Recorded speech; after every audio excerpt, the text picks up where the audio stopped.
Welcome to the NitWits, a weekly roundtable discussion on the Penn State Nittany Lions, now in its 23rd season. Our panel features a longtime Penn State media and NitWits tag team, Neil Rudell of the Altoona Mirror and Mark Brennan of Lions 247 with Fight on State. The NitWits are hosted by WTAJ's Jack Washer, and each week we welcome a former Nittany Lion as our special guest analyst. The NitWits are brought to you by Irwin Financial, Raymond James, a firm foundation for your financial future. By Encompass Health, a higher level of care. Encompass Healthcare. Ask for us by name. By Monarch Cleaners, for all your dry cleaning, carpet cleaning, and rug cleaning. By Reed and Solani Orthodontics, providing friendly, family-focused orthodontic care in Altoona, Bedford, and Huntington. By Allegheny Street Cigar, Blair County's only cigar lounge. By McAleer's Plumbing, specializing in plumbing and heating and air conditioning, serving our community since 1886. By Freedom RV, Freedom RV Rentals, your best vacation ever. By Remax Results Realty Group, committed to a culture of professionalism, productivity, and exceptional service. By Dorman's Jewelry, the answer is always Dorman's. By Star Beverage, no matter what type of weather, we are a convenient drive-through one-stop beer store. By Kogan Electric, lighting the way for you. By Lions 247 with Fight on State, your online home for Penn State football and recruiting coverage. And by the Altoona Mirror, featuring Penn State Game Day every Friday and Penn State Extra every Monday.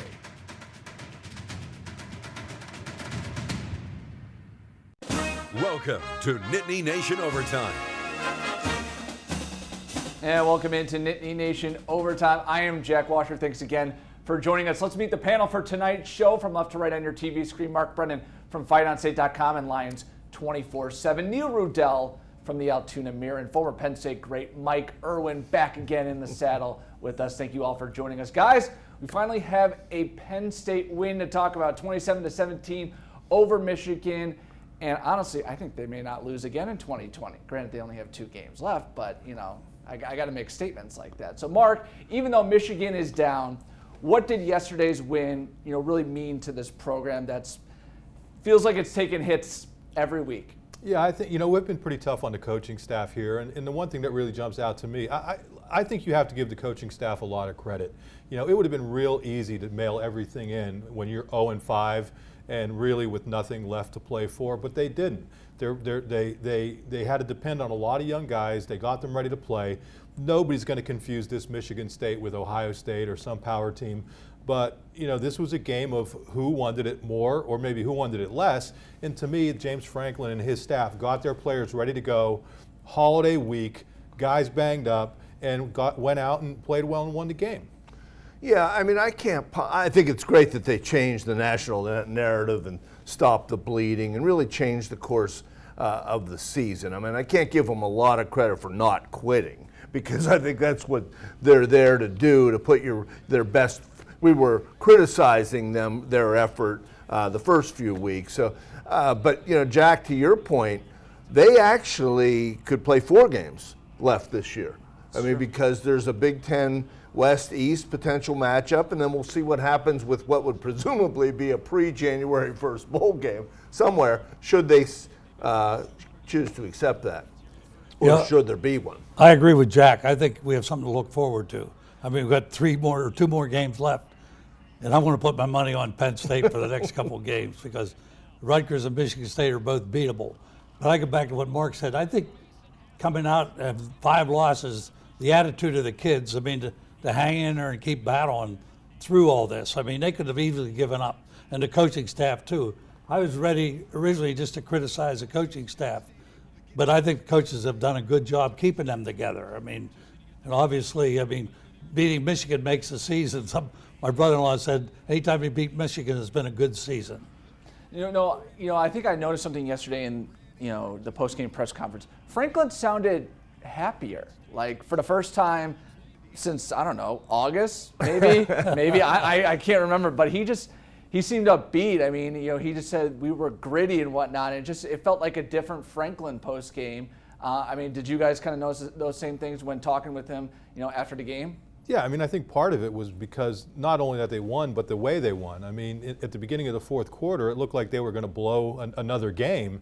And instead of doing that, when Michigan goes down and cuts it to 3, Penn State, the offense drives down the field and scores. Then the defense gets into a position where it has what appears to be a turnover that clinches the game. That's taken away, and then comes up with a huge fourth down stop. So I think those are sort of like little building blocks that you can start stacking one on top of another toward the end of this season. He'll never say toward next season, but toward the end of this season and toward next season. And let's face it, James is a very emotional guy. He feeds off the highs and he takes the lows really hard. And I think that we saw that this season when their tires were shot out against Indiana, and then they lose to Ohio State. So what is really left here to pick up the pieces? So I think in that regard, they can get a lot of it. They seem to fuel themselves better after a win than a loss. So, and I agree with it. I think they did better in terms of their coordination of their offense. They went down there. They were in a couple third down situations. They got the ball to Dodson. Good idea. Your best offensive player. They ran the ball harder. There's more positives they can take. The other big thing is the turnovers. Yeah. I mean, the first 5 games, we had 14 turnovers. We didn't have a turnover yesterday. I mean, and then we got a fast start for a change, which is unusual. That we went right down to and scored the first possession when we had the ball, and so that made a big difference. I mean, the team had something to look forward to. Hey, here's an interesting thing, Mike. That game ended up. A couple of us in the press box were talking about it from both teams. That game somehow was on ABC.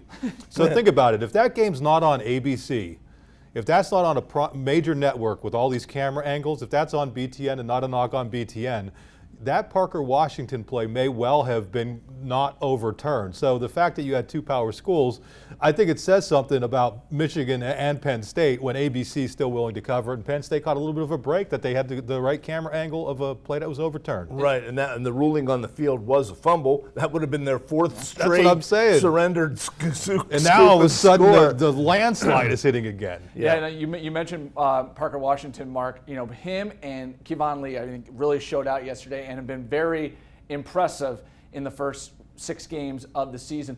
Which of the two, is more of a shock to you? I guess Lee, we weren't expecting at all, but I think finding someone outside of Dotson, I think, has been a very much a bright spot, with Washington's emergence. Yeah, I mean, we had heard a lot about Parker Washington and what he was going to be able to do. The coaching staff was really high on him, and not that they weren't high on Kevon Lee, but we expected Journey Brown or Noah Cain or even Devin Ford, and when they weren't there, for him to step up and do what he did. And I also think just the freshmen in general. You started 2 freshmen with 2 players with freshman eligibility at tight end.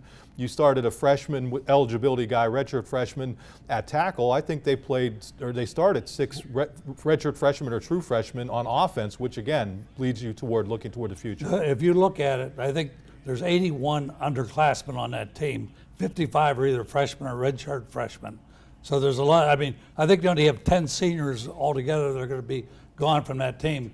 And it's unfortunate that we have to go through this coronavirus because most of these kids haven't had a lot of practice. I mean, I keep thinking about the tackling being poor and this and that, but you think how many times they've actually had the chance to practice and go out there and play.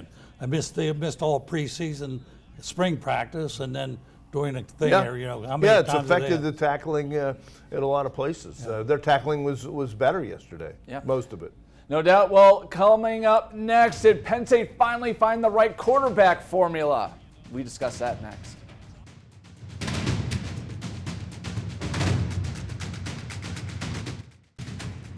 The NitWits are brought to you by Irwin Financial, Raymond James, a firm foundation for your financial future. By Encompass Health, a higher level of care. Encompass Healthcare.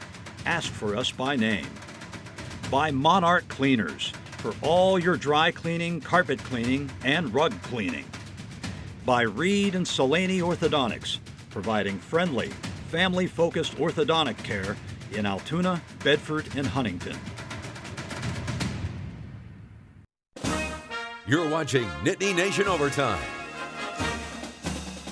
And welcome back to the show. Well, I think I can say this confidently. Penn State and James Franklin are probably happy they don't have to talk about a quote-unquote quarterback controversy this week, as Sean Clifford looked really good. Will Levis kind of coming into his own, kind of around the goal line, short yardage situation. Is that what you guys were expecting to see this year between the two quarterbacks in terms of, all right, we're not going to be switching each week, this is what we want, and they finally executed it? Well, hey, somebody on the panel thought they should start Levis, so we're researching the tape. Hey, you know, they used the quarterbacks well. I give them credit there. They wanted to send a message to Clifford that you can't turn the ball over. They did that. They started, Levis came back. They brought Clifford in. They went back to him. They obviously believe in Clifford, particularly as a leader. Levis is good in the running situations. I still would like to see a little bit more what he could do throwing the ball. Maybe there's a reason we don't, but they handled that well yesterday. I can't. I really think you have to give Clifford a lot of credit too, because that could not have been easy, being benched in the previous game, even though he came back in. And you know what? He was the consummate team player. I mean, you could see him during the Iowa game being a team guy on the sideline. And then when he gets his chance again, he came in. You know what I liked? It didn't look like he was trying to force anything. It didn't look like he was trying to win the game himself, even though you're down yet another guy. Freiermuth's not out there now. You've lost all these players. He allowed his offensive line to do what it did, which was impressive, and for some other players to make plays. And that is the key to success. And when he had to step up and make a running play like that touchdown, he did it. So nice work by Sean Clifford. Well, I think they're smart in playing both of them. I mean, up to this point, I think Franklin has been hesitant to put Levis in there. But now we know Levis can run the ball. He did that last year at Ohio State, if you remember. He led the team at the end of the game last year and did a good job. So I don't know. I think to be fair to him, let him play some and get him in there. His spots. Play them both. I mean, I don't think either one are going to be a great quarterback. Don't get me wrong. I think they're both adequate. As Neil would say, they're serviceable. There you go, Mike. Use another Me term. and your brother-in-law, you're quoting. That's right. My wife, I have a quote from her later on. Yeah, but you do. But they tailored the game plan a little bit more to get the ball out of Clifford's hands. The longest pass completion was 22 yards, which was really a Washington catch and run. And they had 4 plays of longer than 20-yard runs. So I think they were trying to maybe not have him sit back in the pocket too long. Well, they also committed to the run early, Right. and I think that we know that if you can run the ball, that makes life easier for your quarterback. And then what I really liked, guys, is the fact that even when they struggled a little bit running the ball, they didn't go away from it completely. And then you get to the fourth quarter, and how do they put the game away?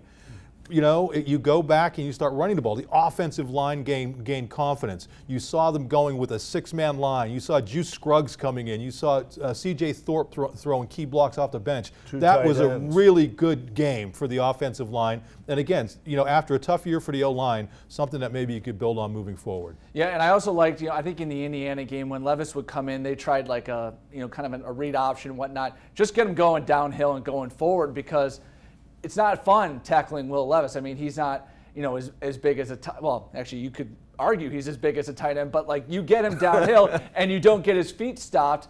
I think that's what leads to a lot of success. I'm watching Taysom Hill before we come on and whatnot. And yeah, I would agree Taysom Hill's a little bit better, but kind of the same running styles where you get him downhill. You don't want to tackle him. I mean, no offense to Clifford. He's a good runner with his legs, but I think you get Will Levis going downhill. Name me a person who wants to tackle him, going full speed. Yeah, the Broncos could have used Levis today. Broncos could have used Jack. Hey, I did offer my services, but they sadly didn't take them and whatnot. But what I also thought was very good was the defense. I thought the defense, they gave up that one long run, but outside of that, I mean, I'm not saying Michigan's quarterbacks are all of that, but I really thought, a lot of this year was, the defense would take about a half to get going. And like I said, outside of that one run, I thought they played a pretty good game. Well, they missed a couple tackles on the long run that Haskins had, that 59-yard run, and I know last week Matt Millen came on the air and said it was the worst tackling Penn State team he's ever seen. But I thought they did a much better job yesterday. They seemed like they adjusted well. It could be a little bit Michigan's offense isn't that good. I mean, maybe we're playing against a different team. Well, I agree with that, but I think that's a good point, Jack. And their defense does deserve credit because there have been times when they haven't played complementary football. The offense has gone down, scored, and the defense has let something up right away. Mustafa, Brooks, and Smith is improving. They're using a lot of different guys in the secondary. I thought the defense stopped them on 4th and 1 twice, including early and late. So they played a lot better. Yeah, and don't forget, one of the narratives of this game going in was that Michigan was coming off a game where they thought they found their quarterback. They scored, 40-some points in a win, albeit triple overtime at Rutgers. But this was a team that was playing relatively well offensively, and for Penn State to come out and do that. And I will go back to the one thing I mentioned earlier. For them to suffer that batting penalty, and whether you agree with that penalty or not, that seemed a little wacky to me, but I guess people say it was the right call. And then come back and have the 3rd and 4th down stops on the next couple of plays. That's what you're talking about with a football team playing complementary football. Offense scoring, defense getting it done, and then the offense putting the game away. First time we've seen it this year. Gotta love it. All right, coming up next. It wouldn't be a Nitwit show if we weren't a little critical, so we'll do that next.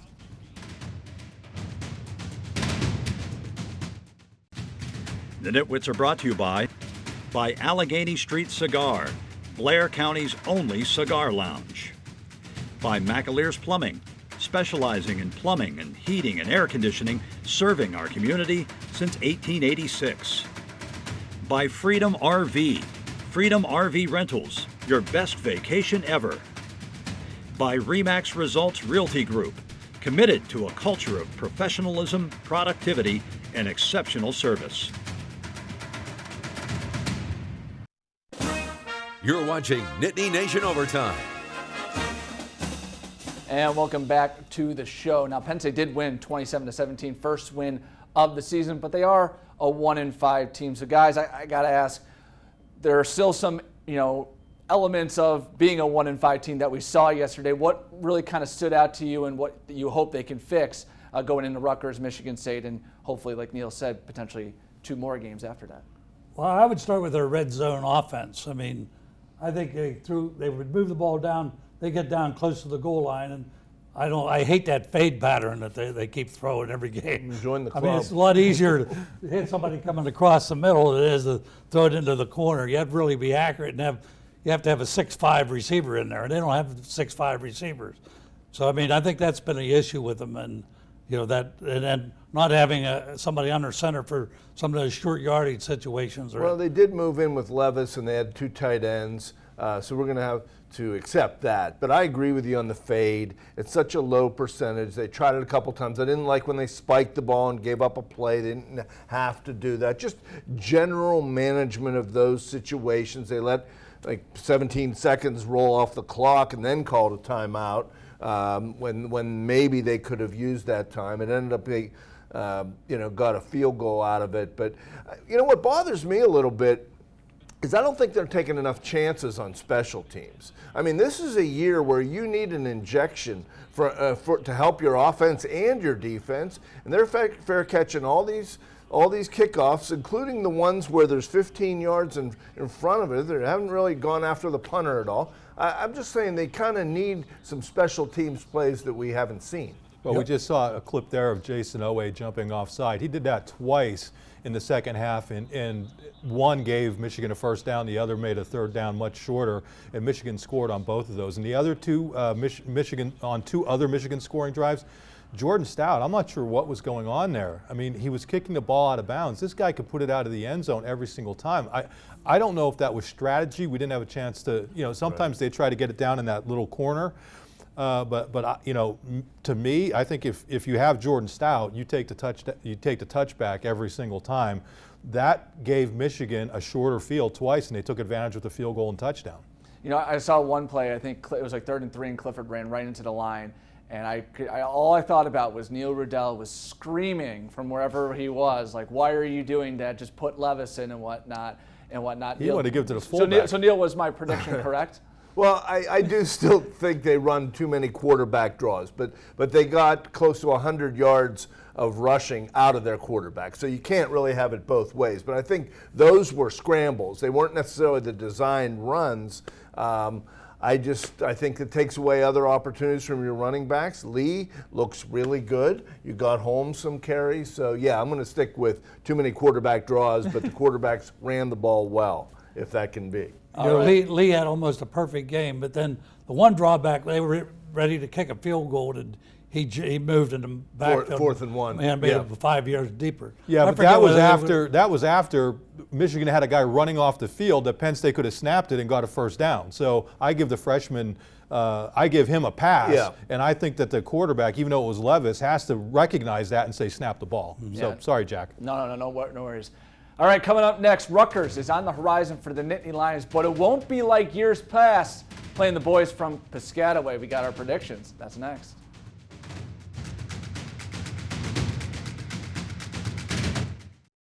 The NitWits are brought to you by Dorman's Jewelry. The answer is always Dorman's. By Star Beverage. No matter what type of weather, we are a convenient drive-through one-stop beer store. By Kogan Electric. Lighting the way for you. By Lions 247 with Fight on State, your online home for Penn State football and recruiting coverage. And by the Altoona Mirror, featuring Penn State Game Day every Friday and Penn State Extra every Monday. You're watching Nittany Nation Overtime. All right, welcome back. Let's take a look at our updated Nitwit of the Year standings and the guests with number 2, as Joe Nastasi was the only member of the panel to pick Penn State last week. So What's holding you back, Jack? I don't know. We're just happy to deflate a ball. I'm slow playing, I guess. I don't know what to You're tell putting you. a lot of pressure on me. Here, the guests have 2 balls. I don't think I'm responsible for either one of them. Well, you got tonight, Mike.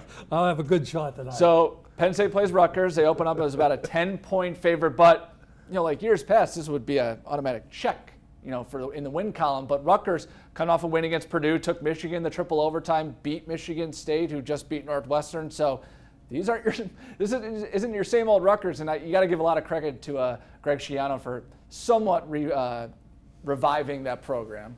Hey, they've scored 79 points in 2 weeks, and they've really shown a passion and a resiliency to come back. This game's always meant more to Rutgers than it has to Penn State. I see it as a danger spot. Fortunately for Penn State, they should be desperate also to keep whatever momentum they built last week. You want picks or what? Oh yeah. No, we're not going to do picks this week. How about I'll email the pick after you guys make yours. I think Penn State's kind of have to outscore them, and that hasn't been a forte. I'll say Penn State 32, Rutgers 26. Well, I'll go next.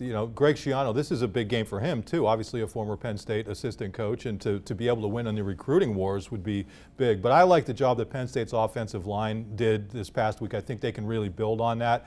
I'm going to pick Penn State 34, Rutgers 24.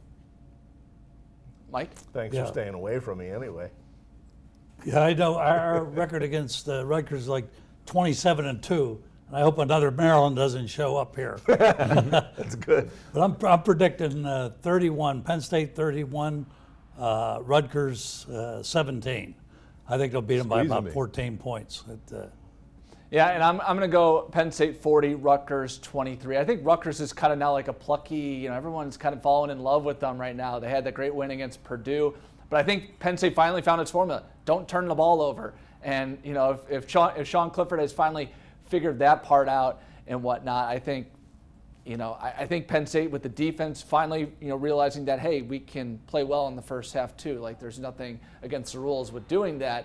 And I think, Rutgers, they've had their pluck, they're not sneaking up on anyone. So I guarantee you James Franklin's, and not that Franklin ever does this, but I think the preparation for Rutgers is a lot different than it has been in years past. And, there's no fans, so it's not like the people in Piscataway can get all up in arms and get all riled up and whatnot. So I think, like I said, Penn State 40, Rutgers 23. So for Mark, Neil, Mike, I'm Jack. That's our show for this week. We'll see you here next week. Hopefully, maybe we're talking about 2 in a row, maybe?